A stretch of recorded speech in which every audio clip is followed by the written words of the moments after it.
कुछ इसकी मेडिसिन के मुतालिक बताइए कि इसमें हम इंसुलिन से मैनेज करते हैं कि मेटफॉर्मिन से मैनेज करते हैं, किससे मैनेज? इसमें तो मैनेजमेंट डिपेंड करता है कि पेशेंट की शुगर कितनी, उसके लेवल्स कितने हैं।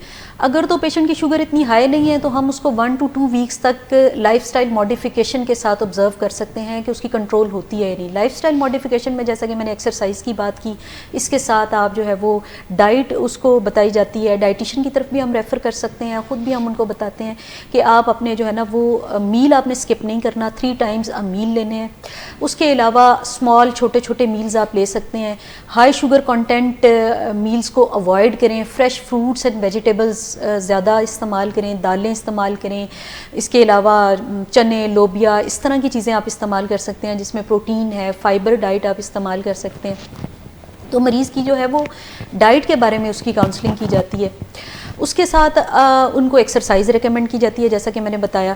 इन डाइट और एक्सरसाइज के साथ हम मरीज़ को 1 से 2 हफ्ते तक ऑब्ज़र्व करते हैं। अगर तो उसकी शुगर इसके साथ कंट्रोल हो जाती है तो फिर उसको साथ में शुगर मॉनिटरिंग के लिए मॉनिटर करने के लिए एडवाइस किया जाता है कि इसको कंटिन्यू रखा जाए।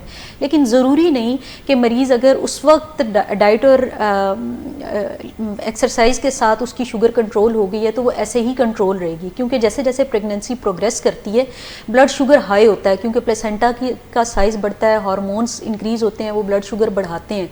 तो हो सकता है ये मरीज़ जो शुरू में लाइफस्टाइल मॉडिफिकेशन पर मैनेज हो गए थे उनको लेटर हमें अद्वियात पर डालना पड़े। तो इसके साथ हम मरीज़ को एडवाइस करते हैं कि अपने पास ग्लूकोमीटर रखे और अपनी शुगर जो है वो दिन में एटलीस्ट 4 रीडिंग्स ले, जिसमें से पहली रीडिंग जो है वो नाश्ते से पहले हो और बाकी 3 रीडिंग्स हर मील के 1 घंटे के बाद ले। उसमें फिर हम मरीज़ को टारगेट्स बताते हैं कि आपकी जो है ना वो फास्टिंग 95 से कम होनी चाहिए और आपकी 1 घंटे के बाद जो है शुगर 140 मिलीग्राम पर डेसीलीटर से हर मील के कम होनी चाहिए।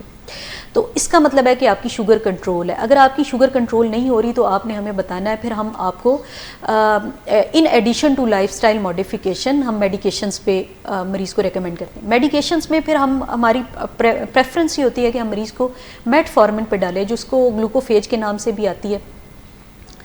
अब मेटफॉर्मिन जो है उसकी कुछ मरीज़ों को उसकी टॉलरेंस पुअर होती है, टॉलरेट नहीं कर पाते, उनको पेट में दर्द होता है, डायरिया होना शुरू हो जाता है और ऐसे मरीज़ को महसूस होता है जैसे वो बीमार है, थकन महसूस होती है, भूख कम हो जाती है। तो इनकी वजह से अगर मरीज़ मेटफॉर्मिन टॉलरेट ना कर रहा हो तो फिर हम इंसुलिन पे चले जाते हैं, या फिर मेटफॉर्मिन से कंट्रोल ना हो रहा हो तो इस सूरत में फिर हमारे पास इंसुलिन की ऑप्शन होती है। तो हम मरीज़ को फिर इंसुलिन पे डाल देते हैं। उसकी डोज फिर मरीज़ की जो शुगर की मॉनिटरिंग है उस लिहाज से हम एडजस्ट करते हैं।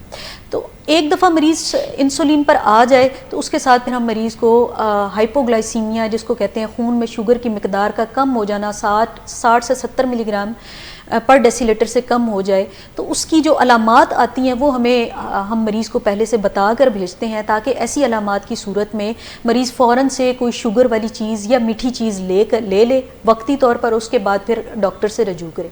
उन अलामात में जो है वो मरीज़ को अक्सर जैसे ही शुगर कम होती है तो उसको कपकपी तारी होना, पसीने आना, रंग फीका पड़ जाना और मरीज़ को जो है ना वो उसकी कंसंट्रेशन एबिलिटी कम हो जाती, फोकस नहीं कर पा रहा होता।